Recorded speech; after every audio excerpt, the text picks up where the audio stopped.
एक छोटे गांव में प्रिया, मीरा, राधा नाम की 3 बहनें अपने माता पिता के साथ रहती थी। प्रिया और मीरा दिखने में बहुत खूबसूरत थी और राधा दिखने में साधारण थी। तीनों के अलग अलग विचार थे। उनमें से एक मीरा, जिसे स्कूल में जाना बिल्कुल अच्छा नहीं लगता था। मैगजीन पढ़ना और बड़े बड़े सपने देखना उसे पसंद था। दूसरी थी प्रिया, जिसे स्कूल जाना बहुत पसंद था, लेकिन सिर्फ अपने दोस्तों से मिलने के लिए। मजाक मस्ती, घूमना फिरना, पार्टी, ये सब उसे बहुत पसंद था। तीसरी थी राधा, जिसे स्कूल जाना, पढ़ाई करना, माँ की सहायता करना, दूसरों की हमेशा मदद करना पसंद था। एक दिन माँ मीरा से, मीरा यहाँ जरा मेरी मदद करो। नहीं माँ, तुम्हें तो पता है ना, मेरा जन्म छोटे मोटे काम करने के लिए नहीं हुआ है। और अभी तो मैं मैगजीन पढ़ रही हूँ। अरे कभी तो मदद कर दिया करो, आज नहीं तो कल शादी के बाद सबको काम करना ही पड़ता है। क्या शादी के बाद माँ? मैं तो ऐसे इंसान से शादी करूँगी जो बहुत ही ज़्यादा अमीर हो, जैसे कि मैगजीन में दिखाते हैं। फिर तो मेरे घर में नौकर चाकर होंगे, तो मुझे कोई काम करने की ज़रूरत ही नहीं होगी और मैं अपनी लाइफ अपने तरीके से जी पाऊँगी। फिर भी बेटा, कभी कभी काम किया करो। माँ बस भी करो अभी। माँ, मेरे लिए आप बहुत अमीर लड़का चुनना, ताकि मुझे कोई काम ना करना पड़े। मीरा वहां से चली जाती है और शादी की बात सुनते ही प्रिया अपनी माँ के पास आकर, माँ, आप मेरे लिए ना बहुत ही हैंडसम, ऊंचा और जो मेरी हर ख्वाहिश पूरी करेगा ऐसा लड़का ढूंढना। हाँ, तुम्हें भी अच्छा लड़का ही ढूंढ लूंगी, लेकिन काम में हाथ मत लगाना। तुम दोनों की दोनों एक जैसे ही हो, ना पढ़ाई में अव्वल और ना काम में। तुम दोनों को तो सिर्फ मैगजीन, मूवी जाना इतना ही पता है। तभी माँ को गुस्सा आता देखकर प्रिया वहाँ से चली जाती है और राधा वहाँ पहुँचती है। माँ, क्या मैं आपकी कोई मदद कर दूँ? अरे नहीं बेटा, तुम बहुत थक चुकी होगी, तुम आराम करो। तुम अपने बहनों जैसी थोड़ी ना हो, जो दिन भर मजाक मस्ती, सोना उठना, मन चाहा करना। तू तो हमेशा कुछ ना कुछ करती रहती है। अभी अभी तो आई है, थोड़ी देर बात कर लेना। माँ, मैं इतना काम पूरा कर लेती हूँ और फिर आराम कर लूँगी। राधा और माँ अपना काम पूरा कर अपने अपने कमरे में चले जाते हैं। कुछ दिनों बाद उनके पिताजी की हार्ट अटैक से मौत हो जाती है। अब तीनों बहनें अनाथ हो चुकी थी। वो बहुत परेशानियों से गुजर रही थी। कुछ दिनों बाद एक बूढ़ी माँ उनके यहाँ आती है और उन सबको उनके मनपसंद लड़कों से मिलवाती है। मीरा और प्रिया को बहुत अच्छा घर मिलता है और राधा को एक बहुत ही गरीब इंसान मिलता है। राधा ये सब देखकर बूढ़ी माँ से, मेरे नसीब में ऐसा क्यों है माँ? राधा, तुम्हें बहुत जल्द ही पता चलेगा कि तुम्हारे नसीब में ये क्यों है। शादी के बाद मीरा का अच्छे अच्छे कपड़े पहनना, गहने पहनना, बड़े बड़े होटल्स में रहना, ये सब चल रहा था। तो दूसरी ओर प्रिया पार्टीज करना, मूवी जाना, अपने दोस्तों के साथ घूमने जाना, ये तो और जोरों से चल रहा था। तीसरी ओर राधा अपने पति के साथ बहुत मेहनत कर रही थी। 2-3 साल बाद मीरा रोते हुए प्रिया को फोन लगाती है और उसे मदद मांगने लगती है। प्रिया देखो ना, मुझे लगता था कि पैसा ही सब कुछ होता है, लेकिन आज हमारे घर पुलिस आई थी। मेरे पति ने बैंक में बहुत बड़ा फ्रॉड किया है और इसीलिए पुलिस ने हमारी सारी प्रॉपर्टी जब्त कर ली। दीदी, मैं खुद आपको फ़ोन करने वाली थी। आज तक मुझे भी लगता था हैंडसम पति हो और मूवी देखना, पार्टीज करना मतलब ज़िंदगी की सारी खुशियाँ बटोरना है, लेकिन ये सिर्फ शान और शौकत की चीज़ है। मेरा पति मुझे 1 महीने पहले ही छोड़कर दूसरी लड़की के पास चला गया है। 1 महीने से मैं बहुत ही ज़्यादा टेंशन में हूँ, लेकिन मुझे समझ नहीं आ रहा था कि मैं क्या करूँ।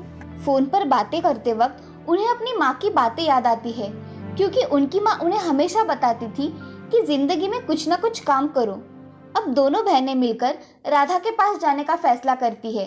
दोनों राधा के यहाँ जाती है और देखती है राधा अब बहुत ही बड़े घर में अपने पति और बच्चे के साथ खुशी खुशी रह रही थी। मीरा दीदी, प्रिया दीदी, आप दोनों एक साथ आइए। बहुत अच्छा किया जो आप यहाँ आई। बहुत साल बीत गए, हम सब मिल ही नहीं पाए थे। अब मीरा और प्रिया दोनों ही राधा को अपनी अपनी कहानी बताना शुरू करती है।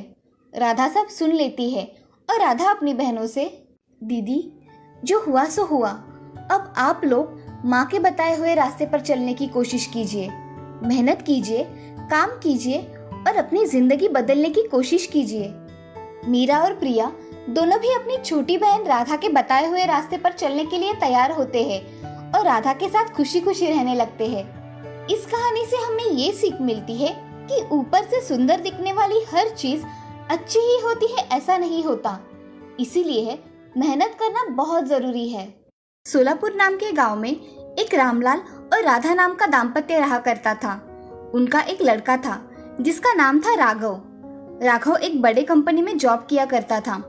कुछ दिनों बाद राघव की शादी सरोज नाम की लड़की से हो गई। सरोज ज्यादा पढ़ी लिखी नहीं थी, मगर सरोज घर के कामों में माहिर थी। उसको कोई भी काम जल्दी आ जाया करता था। एक दिन राधा रामलाल से, अजी हमें बहू ना बड़ी अच्छी मिली है, मुझे कुछ काम ही नहीं करने देती। हाँ राधा, ये बात सच कही तुमने। मेरे राघव के तो भाग ही खुल गए। हाँ राधा, अब जाओ मेरे लिए चाय लेकर आओ।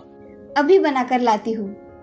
ऐसा कहकर राधा किचन में चली जाती है और चाय बनाने लगती है। तभी सरोज वहाँ आ जाती है और सरोज अपनी सास से, माँ जी आपको कुछ चाहिए था? लाइए मैं चाय बना देती हूँ। अरे रहने दो बहू, मैं बना लूंगी चाय। ठीक है माँ जी, तब तक मैं बाहर पौधों को पानी डाल कर आती हूँ। ऐसा कहकर सरोज वहाँ से चली जाती है और अपना काम करने लग जाती है। ऐसे ही दिन बीत जाते हैं। सरोज और राघव दोनों भी बहुत खुश थे। उनकी शादी को 1 साल हो गया था। एक दिन राघव कंपनी से घर आ रहा था तो उसके गाड़ी का एक्सीडेंट हो गया और उस एक्सीडेंट में राघव की मौत हो गई। ये खबर घर में मालूम पड़ते ही सब जोर जोर से रोने लगे। उनके घर में तो जैसे दुख के बादल छा गए। कुछ दिनों बाद राघव का सब कार्य पूर्ण हो गया। अब राधा का सरोज के प्रति बर्ताव बहुत ही बदल गया था। राधा उसे अब आए दिन बहुत टोका करती थी, उसे खरी खोटी सुनाया करती थी, जैसे कि उसी की वजह से उसका बेटा चला गया। एक दिन सरोज अपने कमरे में रो रही थी और खुद से ही बातें कर रही थी। मेरे ही नसीब में ये सब क्यों है? मेरे नसीब में खुशियाँ ही नहीं लिखी है। इन सब में मैं कहाँ जिम्मेदार हूँ? और राघव, तुम भी मुझे छोड़कर चले गए। ऐसा कहकर सरोज और जोर जोर से रोने लगती है। वो दिन भर अपने गम में डूबकर काम किया करती थी और राधा तो सरोज को उसके लड़के की मौत का जिम्मेदार माना करती थी।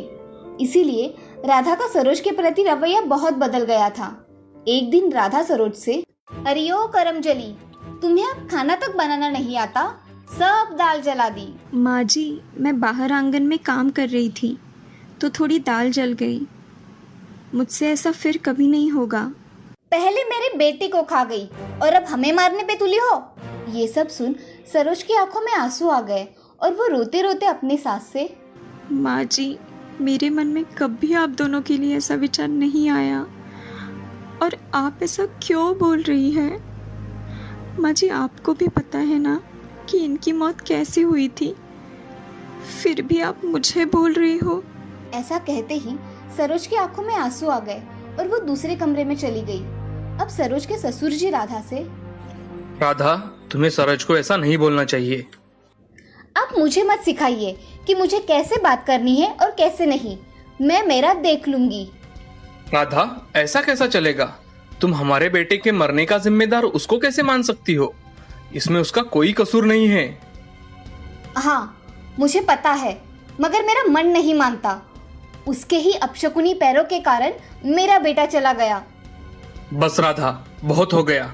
मैं सुन रहा हूँ, इसका मतलब ये नहीं है कि तुम कुछ भी कहोगी। राधा चुपचाप वहां से अपने कमरे में चली जाती है। कमरे में जाकर बेटे की यादों में रोने लगती है। अब ऐसे ही बहुत दिन बीत जाते हैं और उसके घर में कमाने वाला कोई ना होने के कारण घर का राशन सब खत्म हो रहा था। एक दिन सरोज अपनी सासू माँ से, माँ जी, हमारे घर का अनाज अब खत्म हो रहा है तो हमें पहले अनाज भरना पड़ेगा। इस घर में एक ही तो था कमाने वाला, वो भी चला गया। मैं तुम्हारे ससुर जी से बात करके देखती हूँ। उनकी बातें सुन सरोज को बहुत बुरा लगा और उसने घर में ना बैठकर घर के लिए कुछ करने का ठान लिया। एक दिन सरोज कुएं पर पानी भरने के लिए चली गई और उधर कुछ औरतें बातें कर रही थी। मैंने सुना है कि हमारे गांव में विधवाओं के लिए कुछ योजना आई है। अरे विधवाओं ने कुछ काम करना अच्छा लगता है क्या? उन्हें सिर्फ घर का काम करना चाहिए। तुम चुप करो रेशमा, मैंने भी यही सुना है। ये योजना ग्राम पंचायत में आई है। कैसी योजना है सुमन दीदी, मुझे भी बताइए। अरे सरोज, हमारे ग्राम पंचायत में योजना आई है, उसका तुम लाभ ले सकती हो। उसके लिए तुम्हें तुम्हारे कागजात लेकर जाना होगा। मैं जाकर देखूंगी। हाँ ठीक है, तुम जाकर देखो। ऐसा कहकर सरोज अपने घर चली आती है और घर आते ही सरोज घर के काम करने लगी और आगे क्या करना है इसके बारे में सोचने लगी। तभी उसके ससुर जी सरोज से, बहू, हमारे गांव की ग्राम पंचायत में एक योजना आई है। मैं चाहता हूँ कि तुम उस योजना का लाभ लो। पिताजी, मैं भी यही सोच रही हूँ, कल जाकर देखती हूँ। हाँ बहू, तुम जाकर देखो और कुछ मदद लगे तो मुझे बताना। ऐसा कहकर रामलाल वहां से चले जाते हैं। अब सरोज अगले दिन अपने सारे काम जल्दी जल्दी खत्म करके ग्राम पंचायत के ऑफिस में चली जाती है। वहां जाकर सरोज सरपंच जी से, सरपंच जी नमस्ते, मुझे ऐसे पता चला है कि विधवाओं के लिए कुछ योजना आई हुई है। जी, आपको सही पता चला है कि योजना के अंतर्गत आपको सिलाई मशीन तथा कुछ काम की चीजें भी मिल सकती है। आपको सिलाई मशीन चाहिए क्या? उसका ट्रेनिंग भी है जिससे आपको सिखाया जाएगा कि आप कैसे कपड़े सिलवा सकती है। मुझे वह ट्रेनिंग करना है सरपंच जी, आप मेरा नाम लिख लीजिए उस ट्रेनिंग में। मैं अभी लिखवा लेता हूँ, आपका अगले हफ्ते में ट्रेनिंग होगा। जी सरपंच जी, अब मैं चलती हूँ। ऐसा कहकर सरोज घर पर आ जाती है। अब सरोज को इतने दिनों बाद कुछ नया काम करने की चाह के कारण उसे बहुत अच्छा लग रहा था।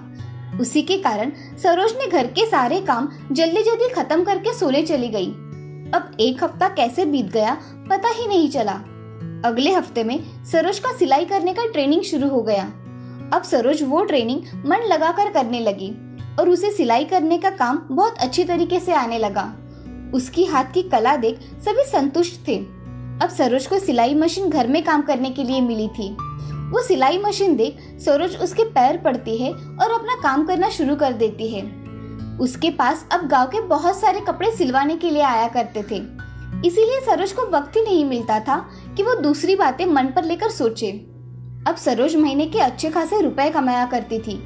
उसने एक महीने के सारे पैसे इकट्ठा किए और अपने सास ससुर जी से, माँ जी, ये मेरी महीने की कमाई है, ये आप अपने पास रखिए। नहीं बहू, मैंने तुम्हें बहुत गलत समझा। तुम सच में हमारी बेटी निकली। मैंने तुम्हें इतना कुछ कहा मगर तुमने मेरा कहना मन में ना लेकर खुद की तरक्की की। नहीं माँ जी, ये सब आपकी वजह से हुआ है। आप अगर मेरे पीछे नहीं खड़े रहते तो मैं ये सब नहीं कर पाती। अरे बहू, तुमने हमारा नाम रोशन कर दिया। सरोज अब राधा और रामलाल के पैर पड़ती है और अपना काम खुशी खुशी करने लगती है। कुछ महीनों में सरोज ने अपने साथ और कुछ लड़कियां काम करने के लिए रख ली थी और उनके साथ मिलकर सरोज अच्छा काम किया करती थी। सरोज अब स्कूल के ड्रेसेस और बाकी के सारे कपड़े सिलने में माहिर हो चुकी थी। जिसे विधवा कहकर चिढ़ाने वाला समाज आज उसकी तरफ सम्मान पूर्वक देख रहा था। इस कहानी से हमें ये सीख मिलती है कि किसी को भी कभी भी कम नहीं समझना चाहिए और किसी के छुपे हुए सुप्त गुणों को हमेशा वाव करना चाहिए।